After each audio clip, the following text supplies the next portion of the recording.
কোথায় তাবলীগ, কোথায় জামাত ইসলাম, কোথায় আপনার এই বড় বড় কুতুব হুজুরেরা, কোথায় ছিলে তুমি?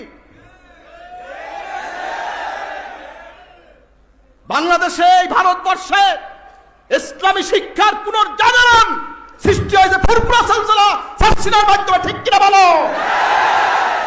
তোমরা মূর্খ ছিলে, তোমাদের কোনো পরিচয় ছিল না। তোমাদেরকে শিক্ষা দিয়েছে শাহ সুফি পীর আবু বকর সিদ্দিক রাহমাতুল্লাহ আলাইহি, ঠিক কিনা বলেন? তোমাদেরকে শিক্ষাবিদ যাদের ওসিলায় শিখেছো, মুজাদ্দিদ জামান পীর মুকাম্মেল শাহ সুফি নিসারী রাহমাতুল্লাহ, তিনি শিক্ষা দিয়েছেন। মিয়া সাহেব শাহ মোহাম্মদ সালেহ রাহমাতুল্লাহ আলাইহি ৪৫০০ আলিম আদা করেছে। প্রেসিডেন্ট জিয়াউর রহমান সরকার তাকে পদক অ্যাওয়ার্ড দিয়েছে, শিক্ষা পদক। দাদা কি চেয়েছিলেন নাকি? চাইছিলেন? তাও মাদ্রাসা অক্ষ করে দিচ্ছে।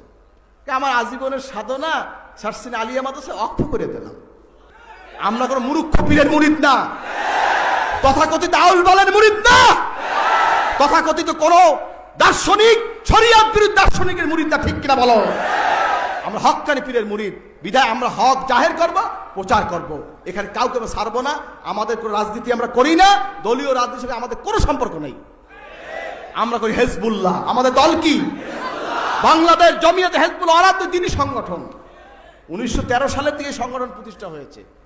1939 সালে এই সংগঠন, 1943 সালে পূর্ণদমে এটা প্রকাশ পেয়েছে। সবাইকে আমরা সম্মান করি, যারা এই দরবারের খাদেম ছিলেন, মোবাল্লেগ ছিলেন, খলিফা ছিলেন, সকলকে আমি সম্মানের কথা বলছি। কারণ এরা কোনো অপরাধ করে নাই। অপরাধ সব করতেছে এখন এই মাইয়ে বলে অপরাধ করতেছে, এই জন্য তারা দায়ী হবে না।